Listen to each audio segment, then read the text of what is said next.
Эфирде өлкөдөгү тартип бузган жарандардын иш-аракеттерин жана мыйзам бузуу фактыларын чалдырган ТВ кайгылуу программасы. Студияда мен Каныбек Санкарай, саламатсыздарбы?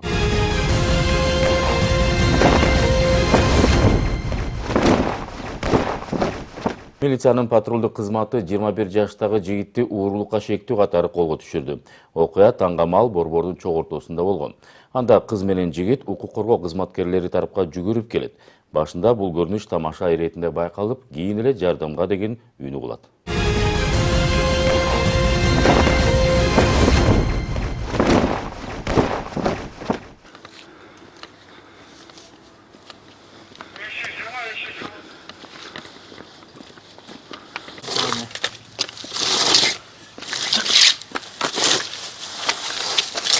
Çıkam Hasan. Çok güzel. Hadi şöyle. 321. Cana taştan jakka kelgilesi. Şu salып koyalım ya. Ya, salып koyalım.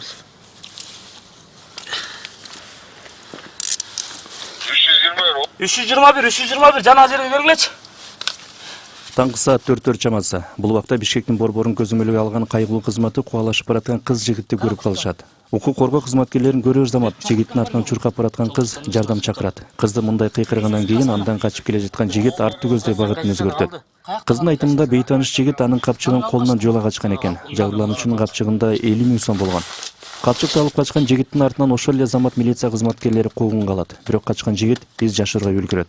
Арадан көп убакыт өтпөй, шектүүнүн изине түшкөн патрулдук кызматкерлер көп кабаттуу үйлөрдүн биринин алдында ал жигитти унаада отурганын байкап калышат. 326-га. Түшүндүм, ошо. Мигалка мен өткөнү. Наушник бар болчу. 326-га. Кармадым. Жана чыштаган жерге келсеңер.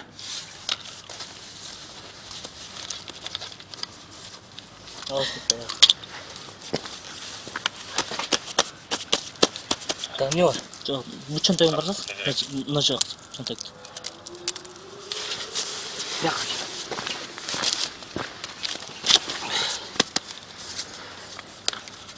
Yakta canavar. Ne var? Çek var boş ketken anında. Instagram pasportun. Ya? Instagram pasportun çeki var. Kançadan beri jatasың yakta? Sen жашынып келип шакка кирип кеттиң бе? Ооба, шакка кирип кеттим. Туганыңа өкүнөсүң бе? Ооба. Эмнеге тонодуң? Тонога жок. 50 миң сом акчаң бар эле жанында. Ооба, анын записи бар байке. Сумканын ичинде? Жок, анын отпечатка бар, ал сумкасында жок да. Сумкасында отпечаткам жок. Пастага кылдат. Жаңы эле алып качтың го биздин көзүчө. Эмне артка качып кеттиң кайра бизге келе? Жок, стреляйт будет дегенди коркуп кеттим мен.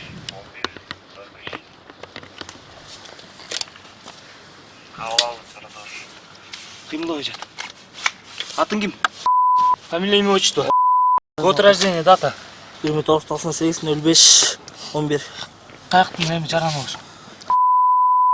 Каерде төрөлгөң? Первомайский. Первомайский район? Жок, Күйүң каяктан? Так, бияка тарт. Майорлердики. Сумка, дагы бир чоң сумка бар эле колуңда, каякта? Астын тартып көрүлүчү, фонарикмен карап көрүлүчү машинадан. Камерадан көрүң. Башка эч нерсе көтөрүп чыккан жокмун. Разговор. Режущий бычак. Жок, кандай. Андай жокпу? Жок. Атың ким?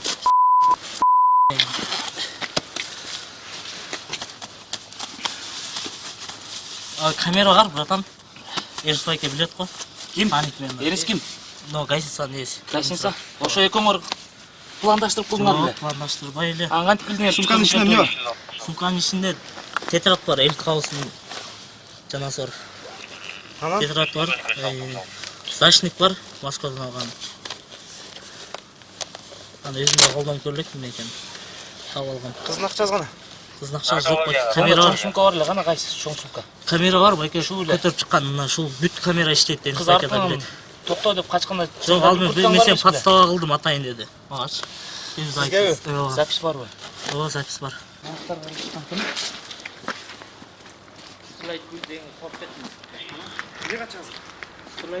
Атам деп кыйкырдым го мен сага. Ошол корктум да мен строитель деген исте. Биринчи болуп атат. Birinchi olup, Şuay makul dedim makul. Şuay makul.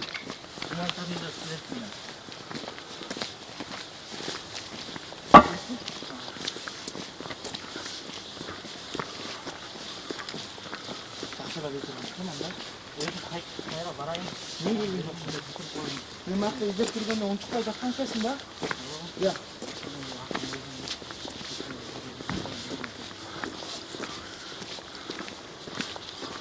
Yüzük var mı? Agarasın. Жолунан жол качкан жерине кууп, жакка келип жоготуп, 3 жол алып коюп кууп проческалып, жаңы эле машинанын түбүнөн таап алдым. Жашым жатқан жерінен. Жалғыз ба екен? Жалгыз качкан биздин алдыбыздарчы. Камера бар го жулуп качкан. Жул байлыгын байке. Не қылып алдың? Эчтеке кылган жок. Камера бар, отпечатка бар. Жоқ, алдыңыз. Жок, эчтеке алган жокмун. Қандай ештеңе алған жоқ? Жок, мына өзүнүн сумкасын, мына сумкада 50 миң акча бар. Бирок ал сумканы кармаган жокмун. Чоңгыз. Кыздан эмне качып бараттың? Ушул бала эле. Жалғыз эле. Кел, түшүп коңуз. Отырыңыз. Ошол сумкасын айткан. Отпечатканы көрүңүз. Бияққа саламын.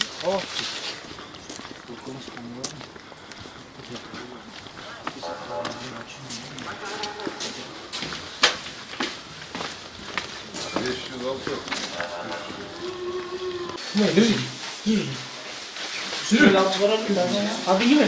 Soyma kol. Odun çıkar ya. Ya. Odun çıkar ya. Birinci ol ver tamam.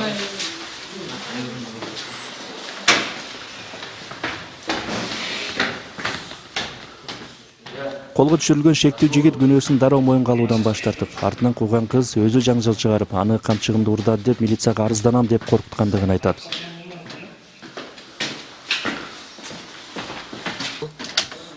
Ал кыз менен WhatsApp аркылуу таанышып, анан чакырган 3 бала менен гостиницада Жүнүс Алиевада отурган экен. 3 бала менен. Ал жерге мени чакырып, видео запись бардыгы телефонумда бар, өзүмдүн телефонум, ишин телефонунда. Ал чакырып, сумкамда 50 миң акча бар, ошону сенин мойнуңа коем деди. Ал сумкасын кармаган жокмун мен. Чогуу отурдуңарбы, эмне кылдыңар? Чогуу отурдук. Суу ичип сүйлөшүп отурдук. Суу ичип отуруңар. Ооба, суу алып. Банядабы? Жок, гостиницада. Суу алып кел деди. Ооба. Суу алып кел деди, суу алып келдим. Ичип отурдук. Бүт жанагы анан телефонунда жанагы чалам. Сен ушу 50 миң акчаны мойнуңа илем деди. Анан мен сыртка чык жүр деп телефонун кармап сыртка алып чыктым. Камерагачы. Чтоб ичкерде камера жок болчу да. Сыртта камера бар. Жок. Эчтеке ичкен эмесиңер. Кыз да ичкен эмес. Жок, кыз да ичкен эмес. Таанышканыңар канча күн болду? 1 күн болду. Бүгүн кечинде таанышканбыз. Каяктан тааныштыңар? WhatsApp'тан. Эмне качып бараттың? Ошо патруль кызматкерлеринен коркуп качып барат. Жок, ага чейин биз тура электе сен кыздан качып бараткансың да. Ал кыздан мен сени кармап берем ошолорго деген үчүн качып кетип калайын дегенмин да. Колуман кармап. Сотрудниктерди көрүппү? Сотрудниктер сыртта турат деди.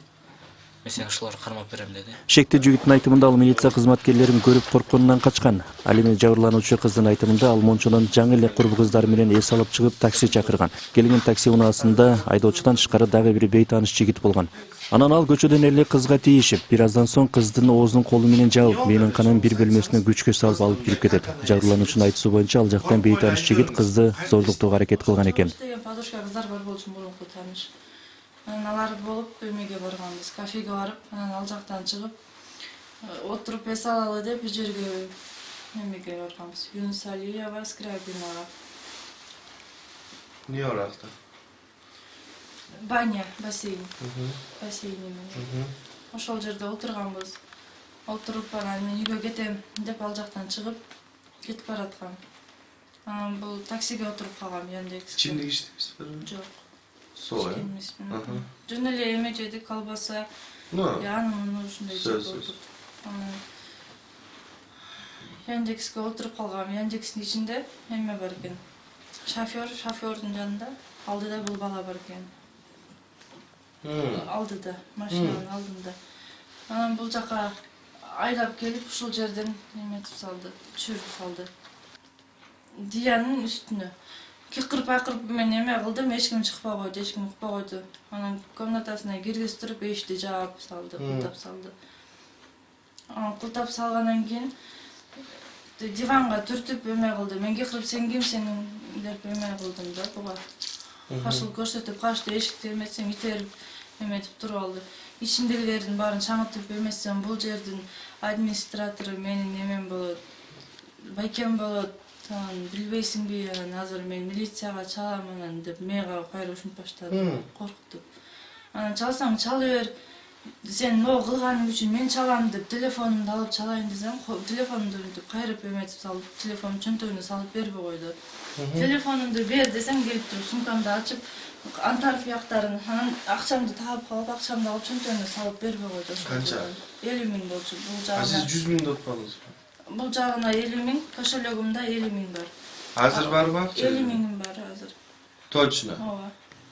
Өзүнүн ич кийимин Жок, бардыгы, эмне бар? өзүнүн ич кийимин бардыгы, Бул албай, бул мен алдады да, өзү чакырды. Хорошо, болду эле. Ооба, болду. А эмне анан? Өзүнүн ич кийими суу карасаңыз, сперма болуп суу жууп салган спермасын. Анан эмеге стиральныйга жайып койгон. Стиральный эмеге жылыткычка. Обогревательге. Ооба, ошону. Кийинчерээк укук коргоо кызматкерлери маалымдашкандай, жабырлануучу кыз шектүүнүн үстүнөн арыз жазуудан баш тартат. Ошондой эле ал бала 50 000 сом уурдап качпаганын алгыс билдирет. Азыркы тапта бул окуя боюнча териштирүү иштери жүрүп жаткан чагы. Өзүм калуу менен болгон да. Мен эч кандай калуу менен болгон жокмун. Мен деген месячныйым келатат. Мен эч кандай калуу менен буга эч нерсе кылган жокмун мен. Эч кандай калуум жок. Мени кыйнап ошол жерден коркутуп, үркүтүп не кылдың?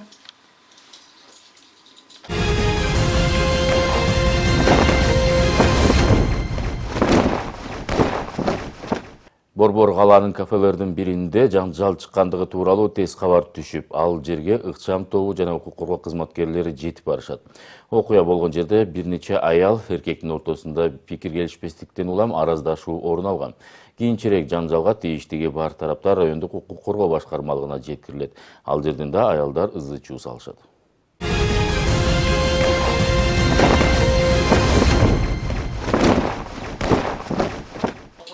А о чем снимать? Я не могу понять. О чем там снимать на камеру? Что там снимать на камеру? Что такое вообще? Дом такой? Я не знал. Почему? Байке, что случилось? Почему вы снимаете меня? Что случилось? Я всех снимаю. Меня голые пригласили в РОВД, мы хотели с деками снять. Деки, бутылку хотели.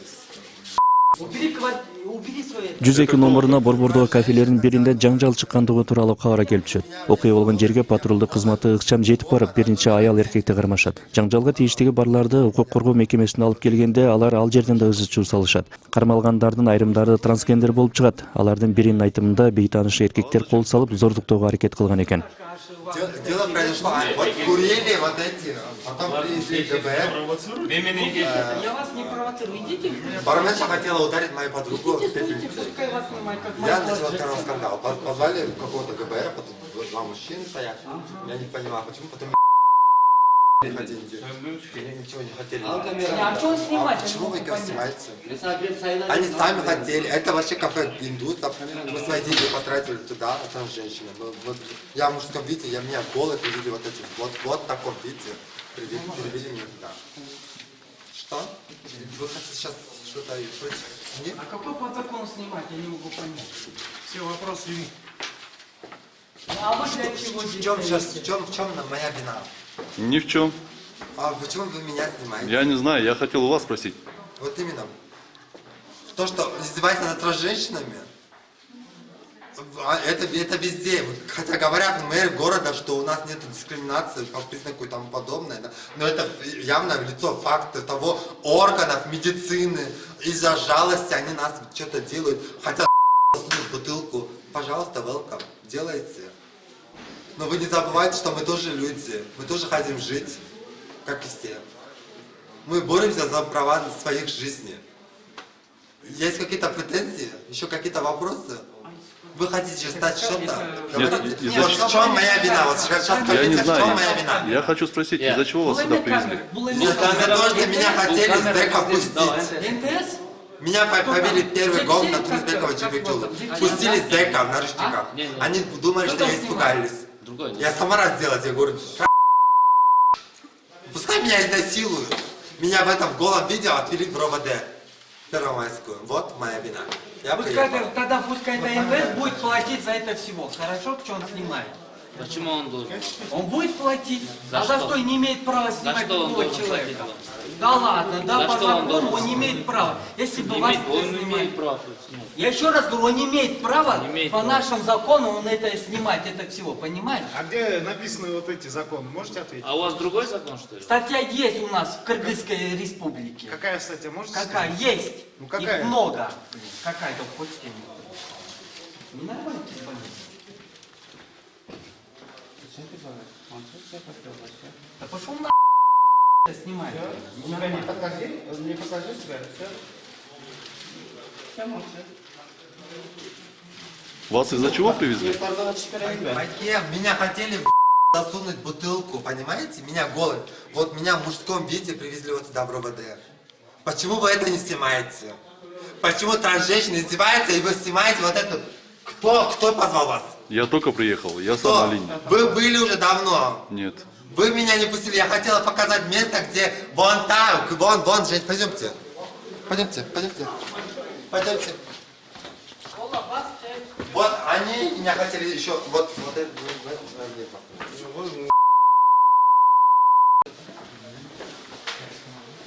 Кто? Она вызвала? Меня никто не Она звал. хотела ударить трансженщину пепельницей. Меня выкинули на улицу, позвали ГБР. Это кафе вообще индусов, оказывается. Позвали вот в ГБР. Я не знаю, меня голой выкинули на улицу. А эти сотрудники меня повезли в ГОМ номер 1. Который сотрудник? Да, вы? Я? Да. Я только что смотрел. Мы с ними приехали. Нет. Вы с кем приехали? Мы в ГОМ номер 1 поехали. Меня хотели изнасиловать, зэку отдать. Это было в камерах, но в этом... Во сколько было? Час назад. НТС. Час назад. ТВ-канал. Над трансженщинами издеваются по полной программе. Нас могут насиловать, нас могут издеваться, над нами могут пепельницу вот эта женщина пускать. Вы хотите... Вы издеваетесь надо мной? Я не издеваюсь. Вы мне рассказываете, я снимаю. Welcome. Вы мне позовите вот сотрудников. Где сотрудники вот эти? Байке, где вот эти сотрудники, которые нас в ГОМ, которые в ГОМ повели? Мне вот интересно, а их нету, вы почему меня снимаете? Я вам что сделал? Почему телевидение позвали и вот это меня издеваетесь? Меня и так сняли, мне все равно, Байке. Я говорю правду.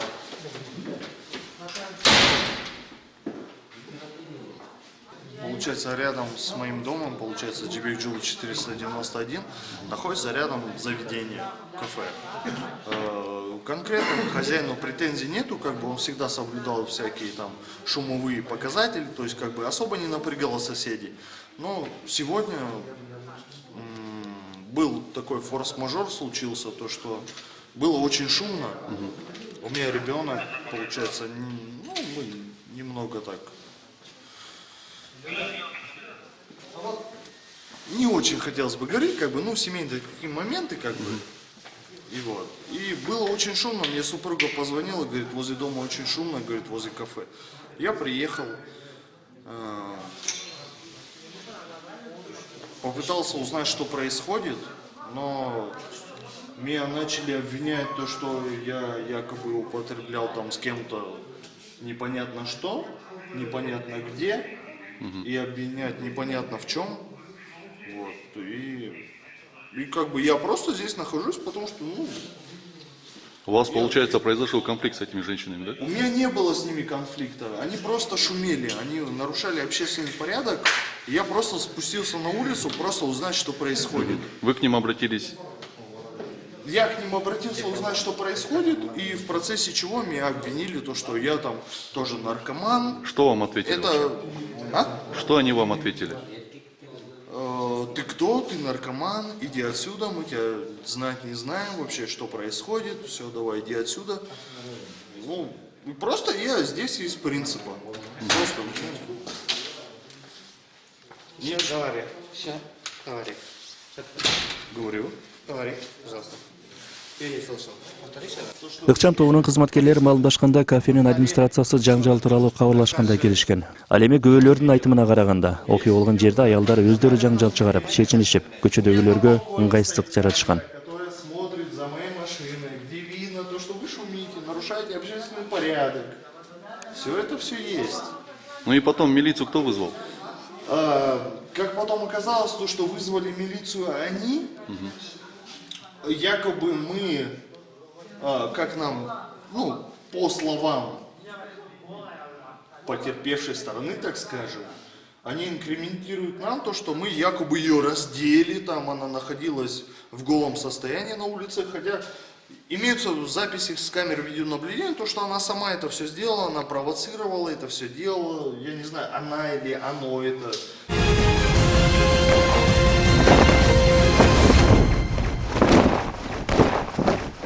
Бишкекте жана Чүй областынын айрым жерлеринде аткезчилик менен күйүүчү май сатылып келет. Андай жол менен сатылган күйүүчү май базар баасынан бир кыйла арзан. Бирок анын сапаты албетте талапка жооп бере бербейт дешет адистер. Мындай башаламан соода кылгандар өлкөнүн казынасына да олуттуу чыгым алып келет. Көчөлөрдөгү сатылган бензин коңшу Казакстандан мыйзамсыз ташылат.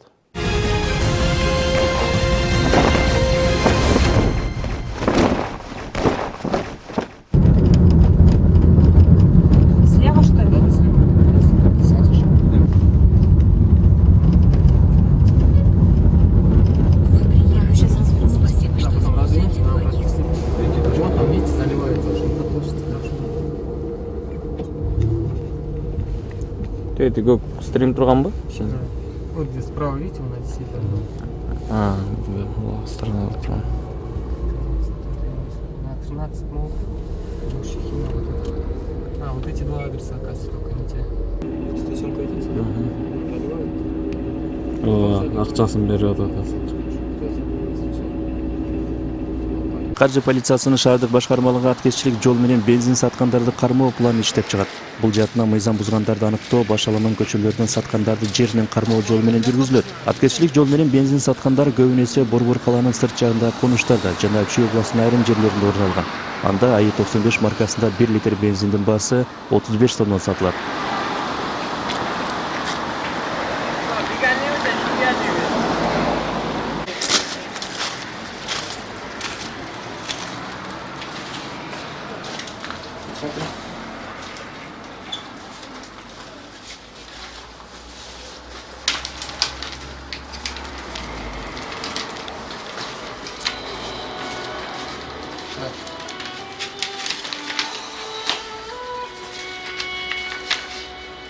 Смотри, регистрация вот только видел, да? Регистрация номер 0331 2020 1461 по факту. Эпизод, по которому человек с обращением за номер 3 мэра города Бишкек по факту продажи писания инспектора разрешительного документа на территории города Бишкек. А именно, вот смотри, адрес на Адрестерин билбейм мен. Жок, бул каякта канча болду иштеп аткандар, канчадан сатып атасыңар? Келгениме 10 күндөй болду. Калган түшүнбөйм. Күнүгө сатып атасыңар да. Бул адрес какта? Могу көчөнүн аты эмне? Лушкина. Спецификат Салгулова, да? Канча бияктын немеси, номери? Билбейм. Прямо на пересечении. Бензинди канчаны сатып аласыңар? Бензин 35-тен. По 35, это какой? 92-й, 95-й? 92, да? Күнүгө канча литрден алып кетишет? Канча кетет? Кетет 200 литр. Канча? 200 литр. Могу жерде канча бар бензин? 400 литр. Канча? 400. Катуураак айтсаң? 400. 400 литр могулбу? Бул 400 литрден көбүрөөк го дейм. Буга канча батат негизи?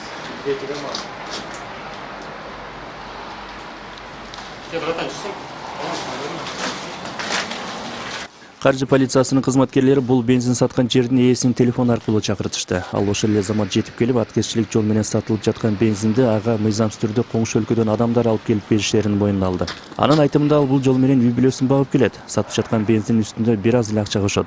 Ошентип темир тосмолор менен салынып, бензин сатылган жер жабылып, мөр басылды. Бул жайда бензин атайын 10 литрлик кутуларга куюлуп сатылып келген. Мында мыйзам сакчылары 200 литрге жакын күйүүчү май табышты. Ал эми бул жайдын ээсине башкармалыкка барып көрсөтмө берип, мыйзамсыз ишкерлик кылуу боюнча протокол түзүлөрү эскертилди. Бул байке сиздики да бар. Байке, можете? Сүйлөштүк го дейм жаңы. Иә. Айтып атат го, суроо берип атат го, сүйлөштүк го. Мен дагы суроо берип алайын байке. Буну каяктан алып келесиз? Элдер алып келип берет, бүт. Алып келип берет? Ооба, бардыгын алып келип берет. Эмнеге ушунчалык арзан дегенин да? Билбейм, 1 сом, 2 сом кошуп сатабыз, элдер Казакстандан алышат. Казакстандан? Сиз өзүңүз алып келбейсиз, э? Жок. Канча болду? Бардыгына элдер ташыйт. Канча болду ошону сатып атканыңыз? 1 ай. 1 ай? Bir ay bol bol. Болуп. Ошондо сизге алып келсе канчадан алып атасыз?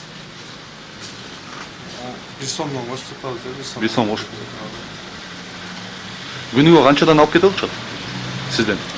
Примерно. 150-200. Сизге алып келген кишилерди тааныбайсыз да? Эч кандай разрешение жок, сатканга. Алло. Но көчөдө 10 турат го, ушундай да баары. Ушул болгон ушул. Ушунчадан. 2 жерден отпечатать еттім. Анан бул отпечатан нерселердин ичиндегилердин бардыгы на хранение өзүңөргө берилет.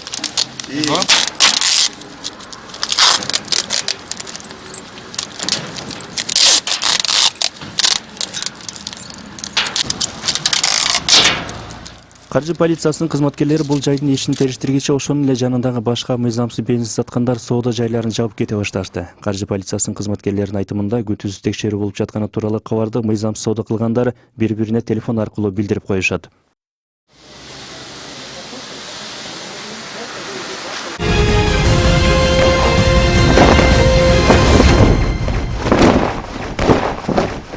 Кезек издөө салабыз рубрикасында.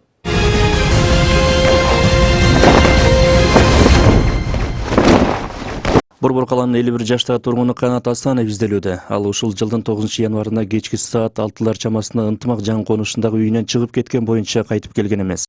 Канат Асановдун өзгөчө белгилери: бою 160-165 см, арык чырай, чачы ак баскан.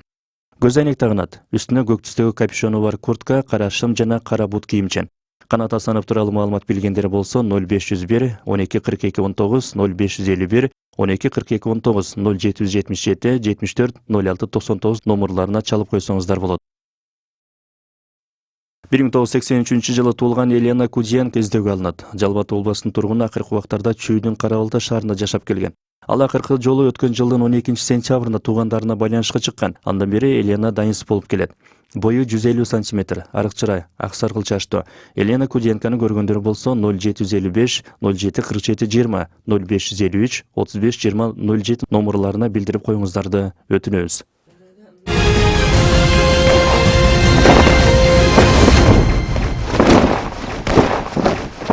Эскерте кетсем, ушул сыяктуу окуяларга жана башка мыйзам бузуу фактыларына күбө болсоңуздар, анда төмөндөгү номерге чалып же WhatsApp аркылуу төмөндөгү номерге жөнөтсөңүздөр болот. Көрүшкүнчө сак саламат болуңуздар.